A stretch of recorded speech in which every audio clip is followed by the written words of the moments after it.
زدني علما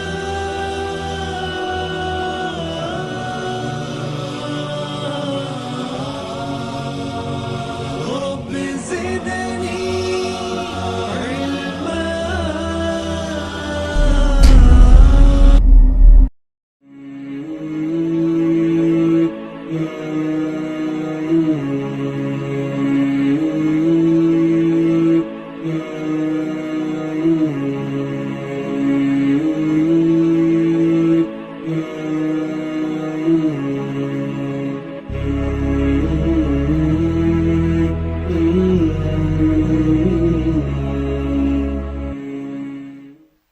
الحمد لله وحده والصلاة والسلام على من لا نبي بعده وعلى آله وأصحابه أجمعين أما بعد. قال الله تبارك وتعالى: أعوذ بالله من الشيطان الرجيم. يا أيها الذين آمنوا اتقوا الله حق تقاته ولا تموتن إلا وأنتم مسلمون. اعوذ باللہ من الشیطان الرجیم. رب اشرح لي صدری ویسر لي امری واحلل عقدۃ من لسانی یفقہوا قولی. آمین یا رب العالمین. بزرگوں، دوستو، عزیز ساتھی اور پردہ نشین ماؤں بہنوں، آج کے اس خطبہ جمعہ کا آغاز میں اللہ تبارک و تعالیٰ کی تعریف سے کرتا ہوں کہ ہر طرح کی تعریف، بڑائی اور کبریائی خالصتاً اللہ وحدہ لا شریک لہ لائق اور زیبا ہے، جس کے قبضہ قدرت میں اس کائناتوں کا ذرہ ذرہ ہے. غرض اسی کے حکم سے بدلتے ہیں یہ موسم، اسی کے حکم سے برستے ہیں یہ بادل. اللہ لا الہ الا هو الحی القیوم. اس مختصر سی اللہ کی تعریف کے بعد درود و سلام ہوں جناب محمد الرسول اللہ صلی اللہ علیہ وسلم پر. اللہم صلی علی محمد وعلی آل محمد کما صلیت علی ابراہیم وعلی آل ابراہیم انکا حمید مجید. اللہم بارک علی محمد وعلی آل محمد کما بارکت علی ابراہیم وعلی آل ابراہیم انکا حمید مجید. اور اس کے بعد رحمتیں اور برکتیں نازل ہوں عام طور پر تمام مومنوں اور مسلمانوں پر، خاص طور پر صحابہ رضی اللہ عنہم اجمعین پر. حاضرین، جس طرح سے عنوان آپ تک سوشل میڈیا کے ذریعے سے پہنچایا گیا کہ حشر میں عزت دینے والے اعمال، اگر فتنہ پھیلانے والے ہمارے عنوان طے کرنے سے پہلے فتنہ پھیلاتے تو ہم عنوان یہ نہیں رکھتے. لیکن آئیں انشاءاللہ سرسری طور پر بہت ہی اہم وہ باتوں پر جو آپ کی اور میری زندگی کی اصل کامیابی پر منحصر ہے اس پر گفتگو کرنے کی کوشش کریں گے. اللہ تبارک و تعالی نے یہ دنیا بنائی اور کہا الذی خلق الموت والحیات لیبلوکم ایکم احسن عملا. اللہ تبارک و تعالی دیکھنا چاہتے ہیں، آزمانا چاہتے ہیں، اور یہ امتحان کے لیے اللہ نے یہ دنیا میں بھیجا. اور ایک وقت آئے گا کہ اللہ یہ سارے مردوں کو قبروں میں سے سور میں پھونک مار کر اٹھائے گا، اور یہ چٹیل میدان محشر جس کو ہم کہتے ہیں، یہ میدان محشر میں یہ کائنات کا ایک ایک جن، ایک ایک انسان، یہاں تک کہ جانوروں کو بھی جمع کر دیا جائے گا. ہر کوئی میدان محشر میں آئے گا. اور یہ قیامت پر ایمان، یہ ایک مچھے مسلمان کی، ایک کامل مسلمان کی دلیل ہے کہ جو شخص قیامت پر ایمان نہیں رکھتا، جو شخص یوم محشر پر عقیدہ نہیں رکھتا، ایمان نہیں رکھتا، وہ مسلمان نہیں، وہ مومن نہیں. اس لیے ایمان کے 6 ارکان میں سے ایک رکن آخرت پر ایمان لانا ہے. اور آخرت پر ایمان لانے کا مطلب یہ ہے کہ جزا اور سزا پر ایمان لائیں، نیکیوں اور گناہوں کو تولا جائے گا، اللہ ترازو لگائے گا، یہ ساری قوم کو، یہ سارے انسانوں کو، آدم علیہ السلام سے لے کر قیامت کی صبح تک پیدا ہونے والے ان سب کو جمع کر دیا جائے گا۔ اور اس دن کی وحشت، اس دن کی ہیبت کے بارے میں ہم نے بہت سارے خطبے سن لیے ہیں، بہت سارے جو ہے نا بیانات سماعت فرما لیے ہیں، ایسے قرآن کی ہزاروں آیتیں ہم نے سن لی ہے جن کے بارے میں اللہ تبارک و تعالی نے کہا ہے یوم یفر المرء من اخیہ وامہ وابیہ وصاحبتہ وبنیہ، کیا دن ہوگا وہ تمہارا جگری، تمہارا چاہنے والا، تمہارے لاڑلے، تمہارے بیٹے، تمہارے ماں باپ، تمہارے دوست، تمہارے احباب، کوئی تمہارا ساتھ نہیں دے گا، تم تنہا اکیلے اپنے اعمال کے ساتھ اللہ کی بارگاہ میں پیش کیے جاؤ گے۔ اس دن کی ہیبت اور وحشت کیا ہوگی؟ تم سمجھتے ہو، اللہ کہتے ہیں تم سمجھتے ہو یہ پہاڑ زمین میں دھسے ہوئے ہیں، یہ وزندار ہے؟ نہیں، وہ اس دن کی ہیبت تو یہ کہ سور کی سناہٹ سے یہ پہاڑ بھی روئی کی طرح اڑنے لگیں گے۔ کیا ہوگا؟ پسینے کی لگام ڈالی جائے گی لوگوں کو، لوگ اپنے پسینے میں غوطے کھاتے ہوں گے، بھاگیں گے ایک دوسرے کو دیکھ کر، ایک ایک نیکی کے لیے محتاج ہوں گے، اس دن ایک ایک نیکی کے لیے محتاج ہوں گے، کوئی کسی کے کام نہیں آئے گا۔ یہ مرحلے میں، جس مرحلے میں اللہ کے نبی کہتے ہیں انبیاء نفسی نفسی کریں گے، آدم علیہ السلام اپنی فکر کریں گے، موسیٰ اپنی فکر کریں گے، عیسیٰ اپنی فکر کریں گے، ابراہیم اپنی فکر کریں گے، یہ سارے مرحلے میں، یہ خوفناک ماحول میں ایسے چند اعمال ہے جن کو بجا لاؤ گے، جن کو جو پابندی سے کرو گے تو اللہ ایسے خوفناک ماحول میں، ایسے وحشت اور دہشت کے ماحول میں اللہ تبارک و تعالی لوگوں کو عزت سے نوازے گا، لوگوں کو عزت افزائی سے نوازے گا، لوگوں کو مقام مرتبہ سے نوازے گا، لوگوں میں اعلان کرے گا کہاں ہیں وہ بندے، لاؤ ان کو، کہاں ہیں وہ میرے بندے عمل کرنے والے، لاؤ ان کو، یہ انعام ان کو دیا جائے گا۔ وہ چیزیں انشاءاللہ سیکھنے کی کوشش کریں گے۔ اور عام طور پر میں ہمیشہ کہتا ہوں کہ ہمارے پاس کے جو خطبے اور جو بیان ہوتا ہے یہ فارمیلٹی کے لیے کرتے ہیں، عادت ہو گئی آپ کو اور مجھ کو، بس آئیں بیٹھیں سنیں، سمجھ میں آیا نہیں آیا، عمل کر رہے نہیں کر رہے ہیں، کیا تبدیلی آئی پچھلے جمعے سے اس جمعے میں، کیا کوئی واسطہ نہیں مسلمانوں کو، بس آئیں بیٹھے ثواب مل گیا خلاص۔ نہیں مسلمانوں، عملی تبدیلی کے لیے ہوتا ہے، عملی تبدیلی کے لیے۔ میں تو یہ سمجھتا ہوں پچھلے جمعہ کو میں نے جو خطبہ دیا یہاں پر اس کا عنوان بھی یاد نہیں ہوگا کئی لوگوں کو، کیا عنوان پہ خطبہ دیے تھے عنوان بھی یاد نہیں ہوگا۔ کیوں؟ توجہ سے نہیں سنتے، عمل کی نیت سے نہیں سنتے، صرف ثواب کی نیت سے سنتے ہیں۔ عمل کی نیت سے سنو گے تو اللہ ثواب بھی عطا کرے گا انشاءاللہ۔ آؤ انشاءاللہ میدان محشر کا جو ماحول، صرف میدان محشر کے ماحول پہ کئی خطبے ہو جائیں، لیکن تھوڑا تصور اب پیدا کر لو اپنے ذہن کے اندر کہ کیسا وحشت اور خطرناک ماحول ہوگا، کیسا خطرناک۔ کیا بھائی کوئی دودھ پیتے بچے کو اس کی ماں چھوڑ کر بھاگ سکتی ہے کیا؟ اللہ اکبر، نہیں، لیکن وحشت ہوگی، لوگ بھاگیں گے، مائیں بھاگیں گی کہ دودھ پیتے بچے کو چھوڑ کر بھاگنا گوارا کرے گی، ویسی ہیبت اور وحشت ہوگی قیامت کی۔ ان ماحول کے اندر اللہ تبارک و تعالیٰ نے، محمد رسول اللہ صلی اللہ علیہ وسلم نے چند ایسے اعمال ذکر کیے ہیں کہ ایسا عمل کرنے والوں کو عزت دی جائے گی، وہاں ان کے لیے کوئی گھبراہٹ نہیں ہوگی، وہاں انہیں کوئی پریشانی نہیں ہوگی، وہاں پر وہ غمزدہ نہیں ہوں گے، وہ وہاں پر خوفزدہ نہیں ہوں گے، بلکہ اللہ تبارک و تعالیٰ تو ان کی ستائش کرے گا، ان کی تعریف کرے گا، انبیاء ان کی تعریف کریں گے، شہداء ان کی تعریف کریں گے، رشک کرنے کے قابل ہوں گے وہ لوگ جو یہ عمل کرنے والے ہوں گے۔ اللہ سے دعا ہے کہ اللہ جو باتیں حق اور سچ کہی جائیں گی، اللہ کہنے والے کو کہنے سے زیادہ، سننے والوں کو سننے سے زیادہ عمل کرنے کی توفیق عطا فرما۔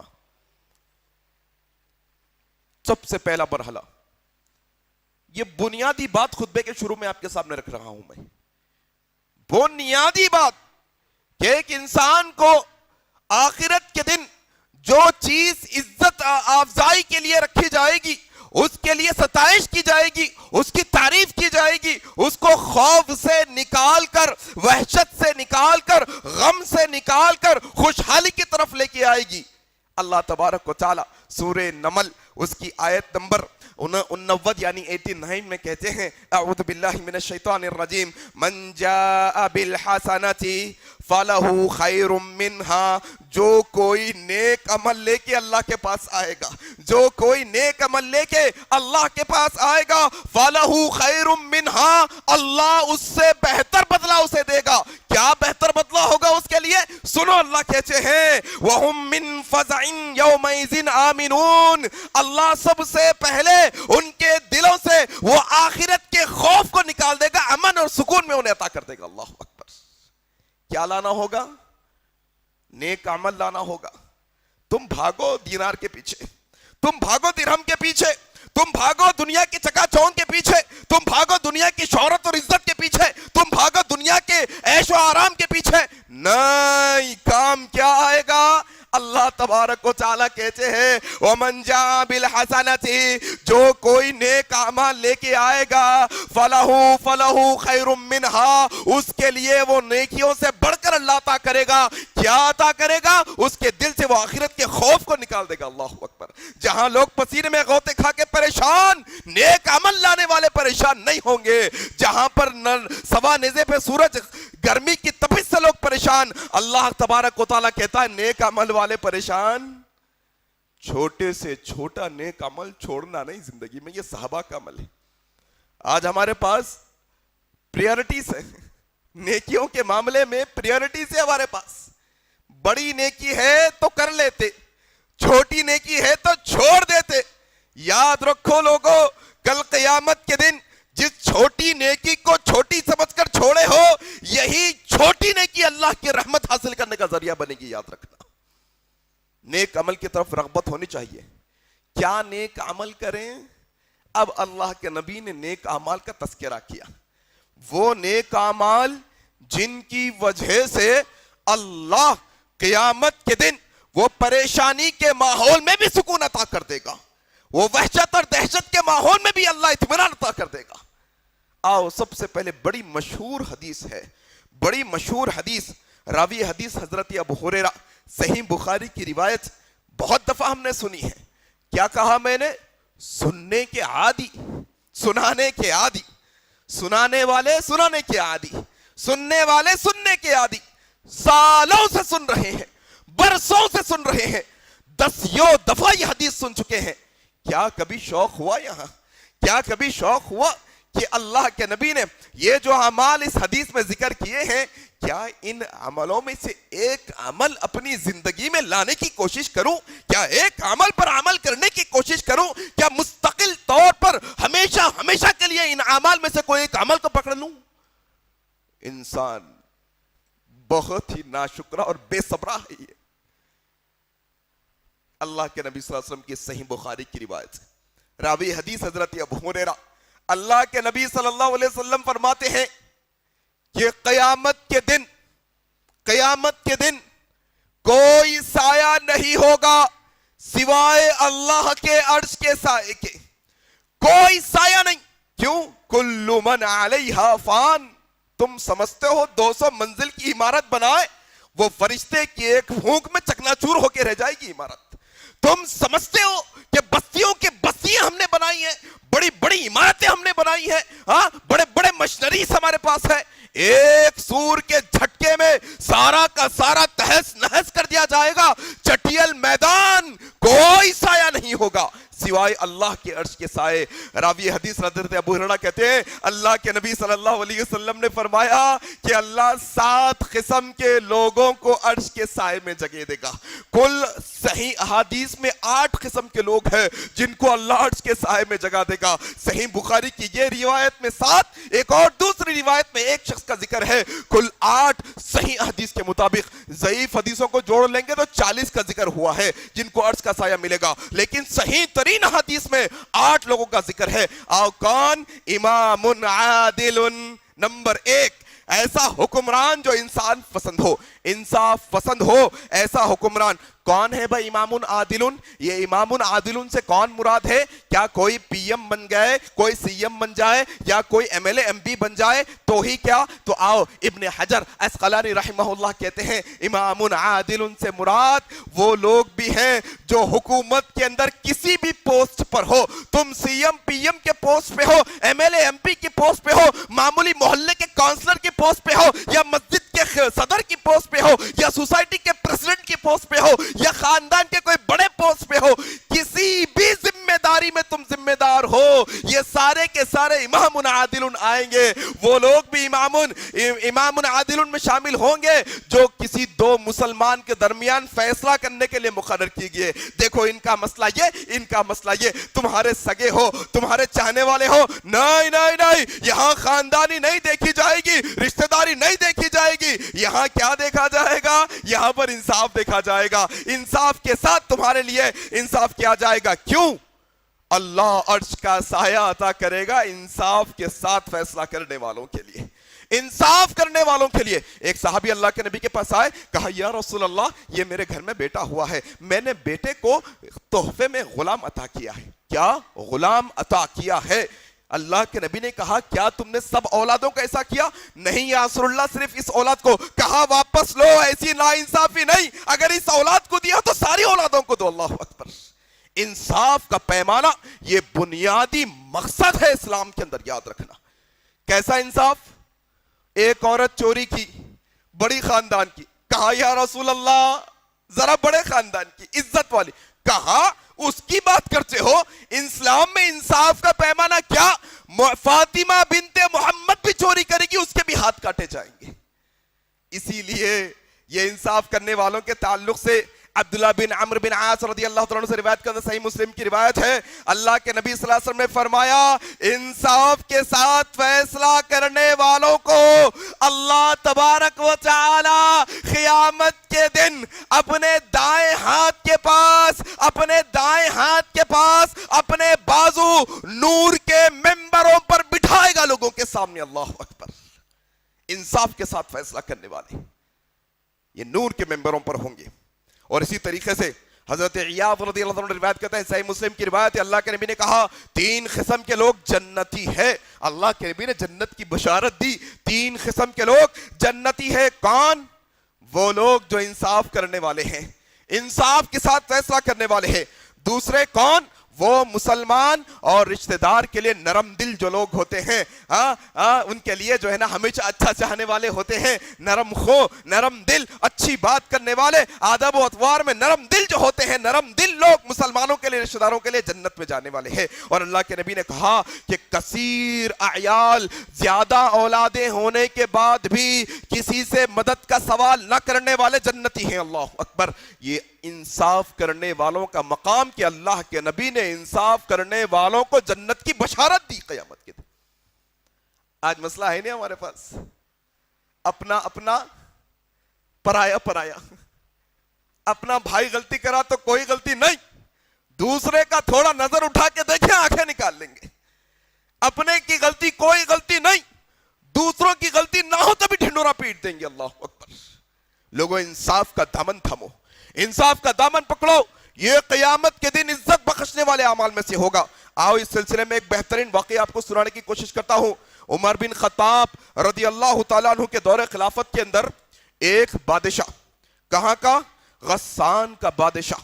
اللہ کے نبی کے دور سے تھا, یہ آپ کے طاق میں تھا, آپ کی مخالفت میں تھا, لیکن آہستہ آہستہ جب مسلمانوں کے عادات و اطوار دیکھا, قرآن کو پڑھا, مسلمان ہو گیا. چٹھی بھیجی عمر بن خطاب کے دور خلافت میں, کہا عمر بن خطاب امیر المؤمنین, آپ کے پاس آ کر اسلام قبول کرنا چاہتا ہوں. عمر بن خطاب نے کہا آؤ گے, اسلام قبول کرو گے, ہمارے بھائی بن جاؤ گے, دکھ سکھ میں تمہارے ہم ساتھی ہوں گے, آؤ تمہارا استقبال ہے. فوراً آیا 500 دلکش منظر کے ساتھ, 500 لوگوں کا لشکر لے کر, سونے چاندی, وہ برتنوں کے ساتھ, ایسے آب و تاب کے ساتھ, ایسے جاؤ جلال کے ساتھ لشکر کو لے کے آیا عمر بن خطاب کے پاس. اللہ کے عمر بن خطاب بازو بٹھائے, عزت دی, کہا بادشاہ ہو تم ملک کے, آؤ اسلام قبول کیا. حج کو نکلنے والے ہیں, کہا آپ چلو, اب ہمارے ساتھ ہو, چل سکتے ہو تو چلو حج کو. ساتھ لے گئے, غسان کا بادشاہ لے گئے حج کو. حج کر رہے ہیں, طواف کے دوران مکے کا ایک غلام یہ بادشاہ کے ساتھ طواف کر رہا ہے. اللہ اکبر. ساتھ ہے. اچانک وہ غلام کا پیر یہ بادشاہ کے تیبن پہ پڑا, اس کا تیبن کھل گیا. لوگوں کے سامنے شرمندہ ہوا, تیبند باندھا اور اٹھا کر تماچا رسید کر دیا غلام کو. آنکھ پھٹ گئی. غلام طواف تو کر لیا, واپس عمر بن خطاب کے پاس جا کر شکایت کرنے لگا, یہ امیر المومنین فلاں بندے نے تماچا مار کر میری آنکھ پھوڑی. بلایا گیا, ہاں کون؟ خلیفہ ہے عمر بن خطاب. عدالت لگائی گئی, کہا چلو پیش کرو کیا مسئلہ. کہا اس نے بھری مجلس میں مجھے ذلیل کیا اس لیے میں نے مارا. کیا ذلیل کیا؟ کہا اس نے میرا تیبند کھول دیا. غلام نے کہا اے امیر المؤمنین جان بوجھ کر نہیں, طواف کے دوران غفلت سے ہو گیا ہے. عمر بن خطاب نے کہا اے غسان کے بادشاہ, تو اتنی چھوٹی سی غلطی کے لیے غریب کو مار دے گا؟ عمر بن خطاب کو بادشاہ نے کہا امیر المومنین وہ غریب ہے, چھوڑو اسے, میں بادشاہ ہوں, کیا تم انصاف کی بات کرتے ہو؟ اللہ اکبر. کہا عمر بن خطاب نے اے غسان کے بادشاہ سنو, اگر تم اس سے معافی چاہ سکتے ہو تو چاہ لو, اسے منا سکتے ہو تو منا لو, ورنہ اسلام کا یہ فیصلہ ہے, بادشاہ ہو, غلام ہو, کالا ہو, گورا ہو, امیر ہو, غریب ہو, جو کوئی ہو, تم نے غلام کی آنکھ پھوڑی ہے, تمہاری بھی آنکھ پھوڑی جائے گی. اللہ اکبر. نہیں دیکھا بادشاہ ہے کیا, اب بھی اسلام میں آیا کیا؟ نہیں, اسلام میں انصاف کا یہی تقاضا, کوئی بڑا چھوٹا امیر غریب نہیں, یہ فیصلہ حق کا ہے تو ہے, اس کو ماننا پڑے گا. اللہ اکبر. امام عادل,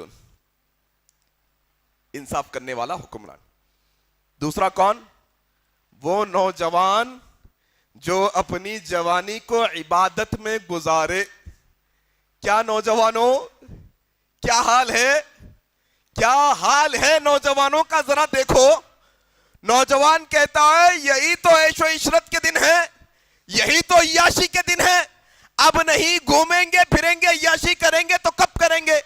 نوجوانوں تم بھول رہے ہو, اگر یہ جوانی کو تم صحیح جگہ انویسٹ کرو گے, صحیح جگہ کھپاؤ گے, صحیح جگہ لگاؤ گے, اللہ کے نبی کہتے ہیں اللہ تبارک و تعالی قیامت کے دن کوئی عرش کا سایہ نہیں, وہ نوجوان کو عرش کے سائے میں جگہ دے گا جو اپنی جوانی کو اللہ کی عبادت میں گزارتا ہے. اللہ اکبر. کیا فیس بک کا بھوت سوار, انسٹاگرام کا بھوت سوار, ٹک ٹاک کا بھوت سوار, عجیب و غریب بال کٹانے کا بھوت سوار, ہاں غیروں کے جیسے فیشن کرنے کا بھوت سوار, ہاں کیا ان کے عادات و اطوار, ان کے اسٹائل میں زندگی گزارنے کا بھوت سوار نوجوانوں کو نہیں. جوانوں تمہاری یہ جوانی جنت حاصل کرنے کے لیے اللہ نے تمہیں دی ہے, یاد رکھنا. کیا کہا اللہ کے نبی نے؟ قیامت کے دن 5 سوال ہوں گے, زمین نہیں چھوڑے گی. دوسرا سوال کیا؟ اپنی زندگی کے جوانی کے حصے کو کہاں کھپا کے آئے, کہاں لگا کے آئے, یہ بتاؤ. اللہ اکبر. کہاں لگائے؟ زناکاریوں میں لگائے یا اللہ کی عبادت میں لگائے؟ کہاں لگائے؟ پڑھنا بچہ, پڑھنا بچہ, پڑھنا کتنا پڑھتا پڑھتا, قرآن پڑھنا نہیں آتا, بڑی بڑی کتابیں پڑھ لیا بچہ. کہاں لگا کے آئے جوانی؟ بتانا پڑے گا قیامت کے دن, بتانا پڑے گا. شیخ سعدی رحمہ اللہ کہتے ہیں کہ جوانی میں توبہ کی توفیق, توبہ کی اور پرہیزگاری کی توفیق پیغمبرانہ صفت ہے. شیخ سعدی رحمہ اللہ کہتے ہیں جوانی میں توبہ کی اور پرہیزگاری کی توفیق ملنا, ہدایت ملنا پیغمبرانہ علامت ہے, پیغمبرانہ عمل ہے. بڑھاپے میں تو ظالم سے ظالم بھیڑیے بھی پرہیزگار بن جاتے ہیں. اللہ اکبر. جھک جاتا ہے آدمی ظالم بڑھاپے میں, جوانی میں جھکنا اللہ کے پاس اصل مسئلہ ہے, جوانی میں توبہ کرنا اصل مسئلہ ہے. یاد رکھنا اپنی جوانیوں کو اللہ کی عبادت میں لگاؤ, جتنا ہو سکتا ہے تم سے تم ضرور بضرور اللہ کی عبادت میں اپنے وقت کو لگاؤ. تیسرا, مسجدوں سے محبت کرنے والوں کو اللہ قیامت کے دن عرش کا سایہ عطا کرے گا. اللہ اکبر. کس سے محبت؟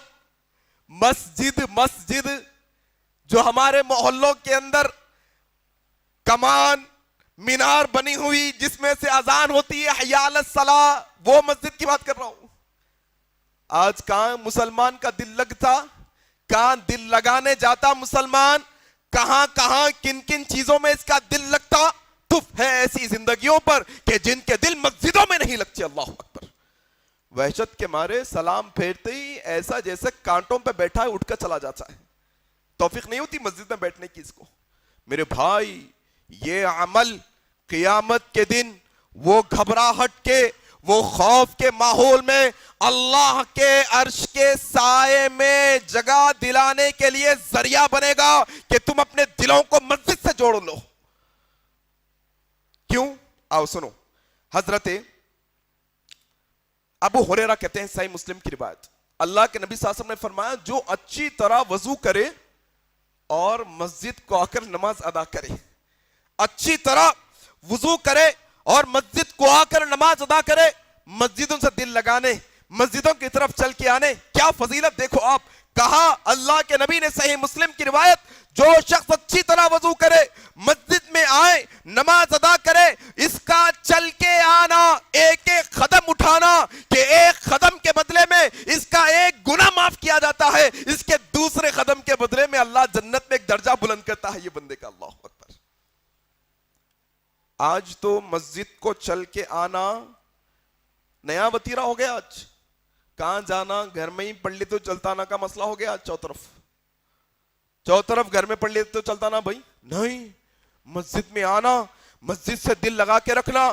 حضرت مصعب رضی اللہ تعالیٰ عنہ کہتے ہیں عامر بن عبداللہ بن زبیر رضی اللہ تعالیٰ عنہ مرض الموت میں بستر میں ہیں, ایسی بیماری میں کہ موت آنے والی ہے, بڑی تکلیف میں ہے, لیٹے ہوئے ہیں, حی علی الصلاۃ کی صدا سنتے ہیں, کہتے ہیں اٹھاؤ مجھے پکڑ کر. کہا اے عامر کیا ہو گیا, مرض الموت میں ہے, تم اتنے بیمار ہو, چل نہیں سکتے, کیا کہاں جانا چاہتے ہو.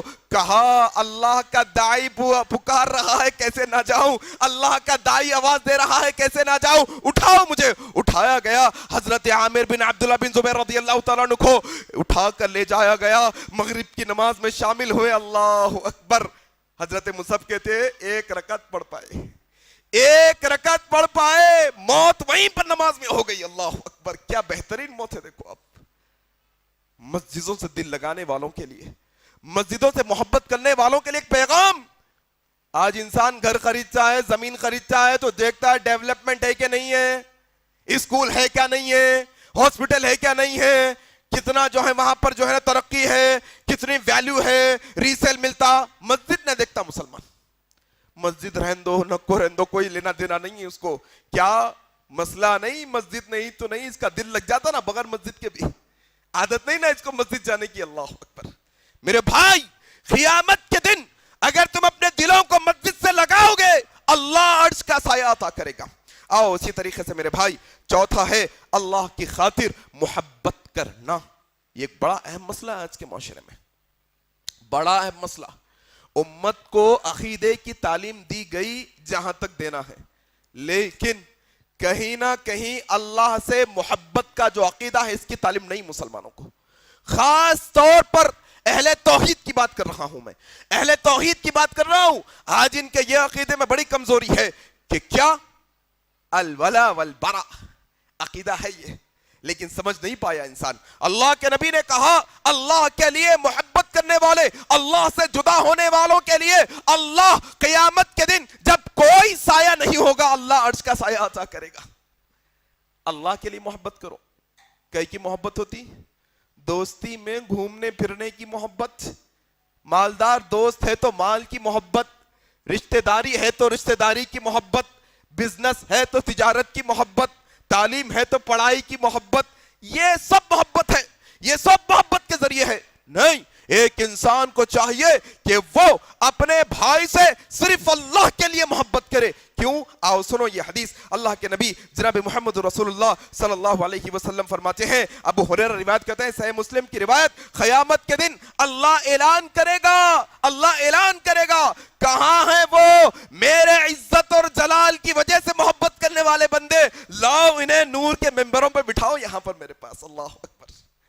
ذرا سوچو, وہ اللہ تبارک و تعالیٰ قیامت کے دن اتنا غصے میں ہوگا کہ انبیاء زبان کھولنے ڈریں گے, وہی اللہ تبارک و تعالیٰ قیامت کے دن اگر پکار کے بلائے گا, کیا خوش نصیب ہوگا وہ شخص. اللہ اکبر. آؤ کون میری عظمت میرے جلال کی وجہ سے محبت کرنے والے, لاؤ نے نور کے ممبروں پر بٹھاؤ. اللہ اکبر. وہ حدیث بڑی مشہور ہے, آپ نے سنی ہوگی. حضرت ابو ہریرہ روایت کرتے ہیں کہ ایک شخص ایک بستی میں سے جا رہا ہے، اپنی بستی چھوڑ کے دوسری بستی. راستے میں اللہ نے فرشتے کو نازل کیا، پوچھا کہاں جا رہے ہو؟ کہا اس شخص سے ملنے. اچھا کوئی احسان کیا تھا، احسان کا بدلہ چکانے جا رہے ہو؟ رشتہ داری دوستی کچھ ہے؟ کہا نہیں، میں اس شخص سے اللہ کے لیے محبت کرتا ہوں، اللہ کے لیے ملاقات کرنے جا رہا ہوں. فرشتہ کہتا ہے اللہ کی طرف سے آیا ہوں، اللہ نے نازل کیا ہے. اللہ پیغام دیتا ہے جس طریقے سے تم اس بھائی سے اللہ کے لیے محبت کرتے ہو، اللہ بھی تم سے محبت کرتا ہے. اللہ اکبر. یہ ختم ہو گیا. کہاں جا رہے ہیں؟ کس سے ملنے جا رہے ہیں؟ پیسے وصول کرنے جا رہے ہیں؟ تعلیم کی کتابیں لینے جا رہے ہیں؟ دوستی میں ایسا ہی جو ہے نا چھپی بلا وجہ کے. اللہ کے لیے جاؤ، اللہ کے لیے محبت کرو ایک دوسرے سے، اللہ عرش کا سایہ عطا کرے گا قیامت کے دن. آؤ بھائی اسی طریقے سے ایک اور مسئلہ کیا عمر بن خطاب رضی اللہ تعالیٰ عنہ روایت کرتے ہیں. اللہ اکبر. ابو داؤد کی صحیح روایت ہے. اللہ کے نبی صلی اللہ علیہ وسلم نے فرمایا میری امت کے چند ایسے لوگ ہوں گے قیامت کے دن جب وہ آئیں گے تو ان کے مقام، ان کے مرتبہ جو اللہ نے انہیں عطا کیا ہے، وہ مرتبے کو، وہ مقام کو دیکھ کے انبیاء تعریف کریں گے، شہداء تعریف کریں گے کہ کیا اللہ نے مقام عطا کیا ہے یہ بندوں کو، کیا رتبہ عطا کیا اللہ نے بندوں کو. صحابہ نے عرض کیا یا رسول اللہ بتائیں ان کی صفات کیا ہوں گی، کیسے ہوں گے وہ لوگ؟ تو اللہ کے نبی صلی اللہ علیہ وسلم نے ایک صفت بتا دی اور کہا کہ وہ ایک دوسرے سے قرآن کی خاطر محبت کریں گے، کلام اللہ کے لیے محبت کریں گے، کلام اللہ سکھائیں گے، سیکھیں گے، کلام اللہ سمجھیں گے، سمجھائیں گے. جانا ہوگا، آنا ہوگا. کہاں جا رہے ہو؟ قرآن سیکھنے جا رہا ہوں. کہاں سے آ رہے ہو؟ قرآن سیکھ کے آ رہا ہوں. اللہ کے کلام کی خاطر محبت کرنے والے وہ لوگ ہوں گے جن کو اللہ عرش کا سایہ عطا کرے گا قیامت کے دن. عرش کا سایہ عطا کرے گا. اور اللہ کے نبی کہتے ہیں جب وہ قیامت کے میدان محشر میں سب لوگ غمزدہ ہوں گے، اللہ انہیں غم سے چھٹکارا دے گا. سب لوگ خوف زدہ ہوں گے، اللہ انہیں خوف سے چھٹکارا دے گا، اپنے عرش کے نیچے انہیں جگہ دے گا. اللہ اکبر. قرآن مجید کلام اللہ. کس کا کلام؟ اللہ کا کلام ہے. یہ اللہ کا کلام ہے قرآن مجید. یہ اللہ تبارک و تعالی نے آسمانوں سے جبرائیل علیہ السلام کے ذریعے محمد الرسول اللہ پر 1440 سال پہلے مکہ کی سرزمین پر نازل کیا. اس کی ایک ایک آیت معجزہ ہے. اس کی ایک ایک آیت میں معجزہ اللہ نے رکھا ہے. اس کی ایک ایک آیت میں اللہ نے نشانی رکھی ہے. اور بدخماش ہے وہ لوگ جو قرآن عظیم کے دشمن ہے، قرآن مجید کے دشمن ہے. میں ایک بات واضح کیے دینا چاہتا ہوں، یہ قرآن کی دشمنی انسانی دشمنی نہیں، شیطانی دشمنی ہے. شیطان کو تکلیف ہوتی ہے قرآن سے، شیطان تکلیف میں آتا ہے قرآن سے، قرآن کی تلاوت سے، قرآن کی ایک ایک آیت سے. شیطانوں کو تکلیف ہوتی ہے، انسانوں کو نہیں. اللہ کے دشمنوں کو تکلیف ہوتی ہے، مسلمانوں کو نہیں. رسول اللہ کے دشمنوں کو تکلیف ہوتی ہے، مسلمانوں کو نہیں. حضرت علی، حضرت عمر، حضرت عثمان، حضرت ابو بکر کے دشمنوں کو تکلیف ہوتی ہے، مسلمانوں کو نہیں ہوتی قرآن سے تکلیف. آؤ میں ایک بات واضح کیے دینا چاہتا ہوں، قرآن پر حملہ کوئی نئی بات نہیں ہے، قرآن پر انگلی اٹھانا کوئی نئی بات نہیں ہے. مکہ کی سرزمین پر قرآن نازل ہو رہا ہے، باہر سے شاعروں کو لایا جا رہا ہے قرآن کا جواب دینے کے لیے، قرآن جیسی کتاب بنانے کے لیے. کبھی کامیاب نہیں ہوئے. کیوں؟ اللہ تبارک و تعالیٰ نے کہا اِنَّا نَحْنُ نَزَّلْنَا الذِّكْرَ وَإِنَّا لَهُ لَحَافِظُونَ. جب سے قرآن نازل ہوا یہ شیطانی صفت لوگ، یہ شیطان اور اس کے دوست، اسلام کے دشمن، اللہ کے دشمن، رسول اللہ کے دشمن، صحابہ کے دشمن، یہ قرآن کی مخالفت کرتے آئے ہیں لیکن کبھی کامیاب نہیں ہو گئے. ان کے باپ دادا مٹ گئے قرآن مٹاتے مٹاتے. ان کے باپ دادا چلے گئے دنیا سے قرآن جیسی قرآن بناتے بناتے. قرآن پر انگلی اٹھاتے اٹھاتے مٹ گئے دنیا سے بہت سارے لوگ. لیکن اللہ کا کلام باقی تھا، باقی ہے، اور تا قیامت سو بات تک یہ کلام باقی رہے گا. یہاں تک کہ قیامت کے دن اپنے پڑھنے والے کے لیے قرآن سفارش کرے گا آ کر. لوگوں یہ بات بات سمجھو, جب کوئی دشمن قرآن پر انگلی اٹھاتا ہے تو تھوڑا سا ماحول کے اندر ہوش کے ناخن لو اور سمجھنے کی کوشش کرو اس کی سازش ہے کیا, آخر وہ چاہتا کیا ہے. وہ جانتا ہے اس کی اوقات یہ کہ نہ ایک آیت پڑھ سکتا ہے, نہ ایک آیت سمجھ سکتا ہے, نہ ایک آیت سمجھا سکتا ہے. اسے بخوبی معلوم ہے. پھر یہ ہتھ کنڈے کیوں؟ تاکہ دشمنوں کا سپورٹ حاصل ہو, انہیں دشمنوں کا سپورٹ حاصل ہو. ان کے نطفے میں, ان کے خون میں, ان کے ڈی این اے کے اندر یہ ہمیشہ سے عادت رہی کہ وہ یہودیوں کے دوست رہے ہیں, شروع سے وہ نصرانیوں کے دوست رہے ہیں, وہ مشرکوں کے, کافروں کے دوست رہے ہیں. آؤ ایک منٹ کے اندر تھوڑا تاریخ کو دوہراؤ. یہ اب کا بدخماش تو اب کا ہے جو قرآن پر انگلی اٹھاتا ہے. یہ وہ لوگ ہیں جو قرآن پر انگلی اٹھاتے ہیں. یہ عمر بن خطاب کے قاتل ہے, یہ عثمان بن عفان کے قاتل ہے, یہ علی ابن طالب کے قاتل ہے, یہ حضرت حسن و حسین کے قاتل ہے, یہ معاویہ کے دشمن ہے. یہ اب کے نہیں, یہ کوفہ سے لے کر تم تاریخ کو اٹھاؤ تو صحیح. تم سمجھاؤ اپنے بچوں کو یہ آستین کے سانپ ہے. اوپر سے مسلمان کہتے ہیں, اندر سے مسلمان نہیں. اوپر سے اللہ کو مانتے کہتے ہیں, اللہ کو نہیں مانتے. اوپر سے کہتے ہیں محمد رسول اللہ کو نبی مانتے,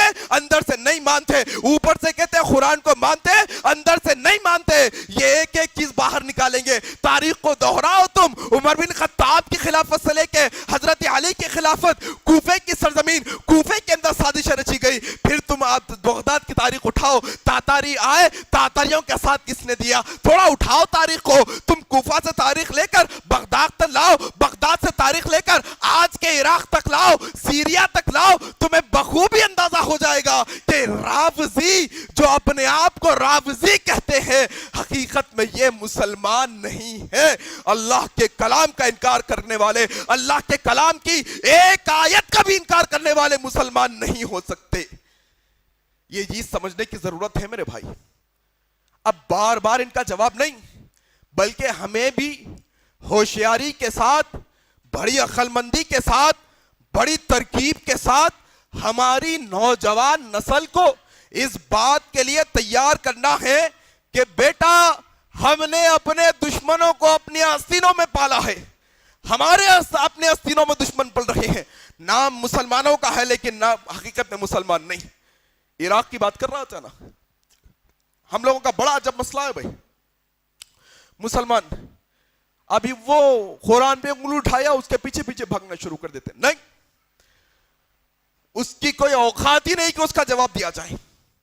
اس کی کوئی اوقات نہیں. اللہ کے کلام کی بات ہے نا, دل و جان قربان ہے اللہ کے کلام پر, دل و جان قربان ہے. لیکن ایک دوسرا رخ بھی ہے سکے کا میرے بھائی, ایک دوسرا رخ بھی ہے سکے کا کہ دشمن کی غلطی ہماری غلطی نہیں. کیا ہم نے قرآن کے ساتھ وہ سلوک کیا جو کرنا چاہیے ہمیں؟ کیا ہم نے قرآن کو وہ مرتبہ دیا جو مرتبہ دینا چاہیے؟ کیا قرآن کا مقام ہمارے گھروں میں ہے جو اصل میں دینا چاہیے؟ آج آپ قرآن کی حالت دیکھو, نئے مکان نہیں دکان کے لیے قرآن, قسمیں کھانے کے لیے قرآن, اور کیا تعویذ بنانے کے لیے قرآن. ہدایت کے لیے جب قرآن ختم ہو گیا, جب ہم قرآن سمجھنا چھوڑ دیے, قرآن سمجھانا چھوڑ دیے, قرآن کی دعوت چھوڑ دیے, تو پھر یہ بات ہوگی. ایسے جاہل نکل کے آئیں گے. تھوڑا سکے کے دوسرے رخ کی طرف دیکھو. عراق کی بات کر رہا تھا, صدام کو پھانسی ہوئی, سنی حکومت تھی. کیا کہہ رہا ہوں, تھوڑا غور سے سننا میری بات کو. کون سی حکومت؟ صدام کے دور میں عراق کے اندر سنی حکومت تھی. پھر کیا ہوا, کیا ایسا ہوا کہ آج تقریباً رافضیوں کا بول بالا ہے عراق کے اندر؟ تو اس کے لیے آپ کو تھوڑا سا پڑھنا پڑے گا. امریکہ کا ایک سفارتکار ہے. سفارتکار تو سمجھتے ہیں آپ لوگ؟ سفارتکار مطلب دو ملکوں کے بیچ میں معاہدے کرنے والے جو لوگوں کو طے کیے جاتے ہیں, سفارتکار کہتے ہیں انہیں. امریکہ کا سفارتکار ہے, کیا نام ہے؟ پال بریمر اس کا نام ہے. اس کے انٹرویوز پڑھو جا کر تو پتا چلے گا کہ وہ رافضی علماء, جو رافضی علماء کہتے ہیں اپنے آپ کو, انہوں نے کیسی کیسی سازشیں رچی عراق کی سرزمین پر, کیسے کیسے فتنے برپا کیے عراق کی سرزمین پر. کیا کہا کسی کہنے والوں نے؟ اگلا گرا پچھلا ہوشیار. یہ چیز ہمارے اندر نہیں آ رہی ہے. ہم دیکھ دیکھ کبھی سبق حاصل نہیں کرتے, ہم دیکھ دیکھ کبھی نہیں سمجھتے. آپ کے میرے محلوں کے اندر, آپ کے میرے علاقوں میں, آپ کے میرے آس پڑوس میں ایسے ہزاروں وسیم رضوی ہے یا وسیم رضوی جیسا ایمان رکھنے والے ہیں جو اب کے ہمارے اس قرآن کو اللہ کا کلام نہیں مانتے, تحریف شدہ کلام مانتے ہیں, بدلا ہوا کلام مانتے ہیں. وہ تو ایک آ گیا میڈیا میں نا, تو آپ کو پتا چل گیا. ایسے ہزاروں ہیں. کرنا کیا پھر آخر, کیا کرنا؟ سب سے پہلے قرآن کے قریب ہونا. اپن سب سے پہلے میرے بھائی, پہلے تم تو محبت جتاؤ کلام اللہ سے, تم تو قریب ہو. آج دیکھو آپ, ایک بچہ مادری زبان اردو ہوتی ہے اس کی, اردو میں بات کرتا ہے, لیکن جب بڑا ہوتا ہے تو انگریزی میں سلیبس ہوتا ہے تو انگریزی سیکھنی پڑتی ہے. ہاں ٹھیک ہے, انگریزی میڈیم اسکول میں پڑھ لیا, انٹرویو کو چلے گیا, پتا چلا کہ تمہاری اوقات اتنی کہ تمہیں انگلش بولنے نہیں آتی فرفر. پھر آتا ہے ماں باپ سے پیسہ لیتا ہے, 6 مہینہ 1 سال کا کورس کر کے انگریزی سیکھتا ہے دنیا کی کامیابی کے لیے. کیا ایسی تڑپ عربی سیکھنے کے لیے ہے کیا ہمارے سینوں میں؟ کیا عربی سے ایسی محبت ہے کیا ہمارے سینوں میں؟ کیا کلام اللہ کو سمجھنے کی جو ہے نا تڑپ ہمارے نہیں ہے بھائی, نہیں ہے. یہ سکے کا دوسرا رخ ہے ہمارا, اس کو ماننا پڑے گا آپ کو. اور جب یہ ہوگا لا محالہ, عربی زبان کی بات کر رہا ہوں نا میں, کتنی ہنسی کی بات ہے, کتنی ہنسی کی بات ہے. تم عربی سمجھنے کی بات کرتے ہو, تم عربی زبان سیکھنے کی بات کرتے ہو. یہاں تو مسلمانوں کو تجوید سے قرآن پڑھنا نہیں آتا. اللہ اکبر. کیسے دفاع ہوگا قرآن کا بھائی؟ دفاع کرنا ہے تو علم عام کرو قرآن کا. اللہ تبارک و تعالیٰ نے قرآن کی حفاظت کی ذمہ دار لی. ڈرنے گھبرانے کی ضرورت نہیں, ڈرنے گھبرانے کی ضرورت نہیں. بڑے بڑے ترم خواہ ہیں, بڑے بڑے 30 مار خواہ ہیں, بڑے بڑے دعوے کہے قرآن کے بارے میں. کیا ہوئے؟ یا تو ڈھیر ہو گئے یا تو مسلمان ہو گئے. بڑے بڑے آئے, اسلام قبول کرنا پڑا تحقیق کرتے کرتے, یا ڈھیر ہو کے چلے گئے اس دنیا سے, اللہ نے اس تو نابود کر دیا. یہ بات سمجھو میرے بھائی, پریشانی کی بات نہیں. قرآن کے لیے محبت کرنے والوں کو اللہ کیا کرتا ہے؟ آخرت میں قیامت کے دن عرش کے سائے میں جگہ دیتا ہے. باتیں بہت ہے بھائی کہنے کے لیے, ہمیشہ ایسا ہی ہوتا ہے کہ سمجھانے میں وقت بہت آگے نکل جاتا ہے. سرسری طور پر بات کر دوں گا 5 منٹ کے اندر. کیا کہا؟ برائی کی 5واں 6ٹا آدمی جس کو عرش کے سائے میں جگہ ملنے والی ہے. کل میری سیریز کے اندر 6ٹا آدمی جس کو اللہ عرش کا سایہ عطا کرے گا. کون؟ برائی کی طرف ایک عورت دعوت دے اور وہ یہ کہے کہ میں اللہ سے ڈرتا ہوں, فوراً ہٹ جائے. اللہ اکبر میرے بھائی. آج مسئلہ زنا کا اتنا عام ہو گیا. ٹھیک ہے تم زنا اکبر کی بات کرتے ہو, تم بڑے زنا کی بات کرتے ہو, ٹھیک ہے بڑا زنا بھی زنا ہے, لیکن آنکھوں کا زنا زنا ہے, کانوں کا زنا بھی زنا ہے. آج یہ الیکٹرانک ڈیوائسز کیا آ گئے, کیا یہ انٹرنیٹ عام ہو گیا, بچہ زانی بن بیٹھا ہے آنکھوں کا. اللہ اکبر, اللہ حفاظت کرے.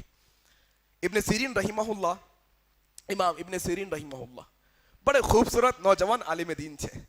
عالم دین ہونے کے ساتھ ساتھ کپڑوں کے بیوپاری تھے.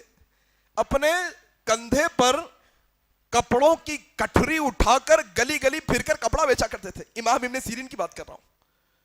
ایک گلی سے گزرے, ایک بدکار عورت کی نظر پڑ گئی. باندیوں سے کہا بلا لاؤ اسے. بلائے, باتیں کرنے لگی, کتنے میں کپڑا, کتنے میں کپڑا. باتیں کرتے کرتے گندی باتیں شروع کر دی. امام ابن سیرین تقوی والے, اللہ کا خوف رکھنے والے, واض و نصیحت شروع کر دی, اللہ کا خوف دلانا شروع کر دیا. دیکھا کوئی عورت پر اثر نہیں واض و نصیحت کا, اللہ کی آیتوں کا, نبی کی حدیثوں کا کوئی اثر نہیں, وہی گندی باتیں کی جا رہی ہے عورت. کہا ذرا مجھے فارغ ہو کر آنا ہے, بیت الخلا جانا ہے. کہا عورت جا کے آؤ. نیچے اترے, باورچی خانے سے نالی میں سے گندگی بہ رہی تھی.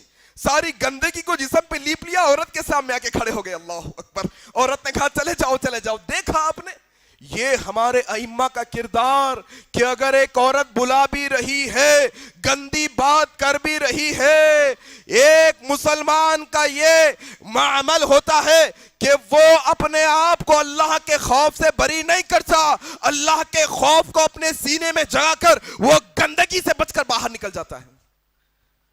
آج مسئلہ کیسا ہے؟ تم دیکھو امت مسلمہ کی حالت، بچوں کی حالت، کیا گندگی میں لت پت۔ دیکھو میرے بھائی، اگر آج تمہیں کیا عورت بلائے نہ بلائے، لیکن Facebook, YouTube, internet, website, Twitter, Instagram پہ اگر کوئی بےہودہ فحاشی کی چیزیں تمہیں نظر آتی ہے، وہ تمہیں بلاتی ہے، اگر تم اللہ کا خوف کھا کر وہ چیزوں سے ہٹ جاتے ہو، انشاءاللہ اللہ سے امید ہے اللہ ایسے نوجوانوں کو اللہ کا عرش کا سایہ نصیب کرے گا انشاءاللہ۔ یہ بات سمجھنے کی ہے۔ اسی طریقے سے میرے بھائی، ساتواں ہے چھپ چھپ کر صدقہ کرنا۔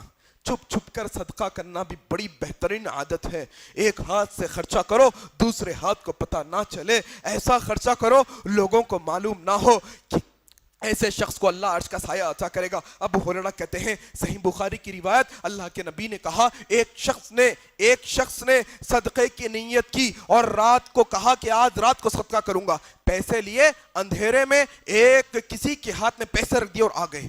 دوسرے دن صبح ہوئی، لوگوں میں نیوز آ گئی، لوگوں میں کیا خبر آئی؟ کسی نے چور کو صدقہ دے دیا ہے، اللہ اکبر۔